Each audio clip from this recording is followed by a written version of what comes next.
তুমি ভাবতেছো তুমি চাকরি করবে না, কিন্তু তুমি নিজে নিজে কিছু একটা করবে, যেটা দ্বারা তোমার আশেপাশে সব মানুষ তোমাকে চিনবে, তোমার কর্ম দ্বারা তোমাকে চিনবে। তুমি নতুন কিছু করতে যাচ্ছ, তাহলে আমি বলবো তোমার আশেপাশে মানুষ কে কী করছে, কে কী বলছে, কে কী বলবে ভবিষ্যতে, সেটা না ভেবে তুমি তোমার ক্যারিয়ারে, তোমার লক্ষ্যে ফোকাস দাও। তারা যদি বসে আধা ঘন্টা গল্প করে, সেখানে তুমি মাত্র 5 মিনিট গল্প করো। বাকি 25 মিনিট তুমি তোমার ক্যারিয়ারে, তোমার কাজে সময় দাও। এছাড়া তুমি সবাই যদি চলে এদিকে, তুমি চলবে অন্যদিকে, কারণ তুমি তোমার ক্যারিয়ারটাকে সাজাতে চাও।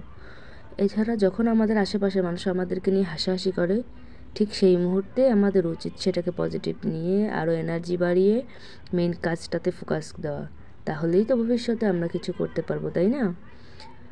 তো যখন আমি আমার বিজনেসে নামি, অনেক হাসাহাসি, অনেক কথাই শুনি, কিন্তু এখন শুনতে হচ্ছে না।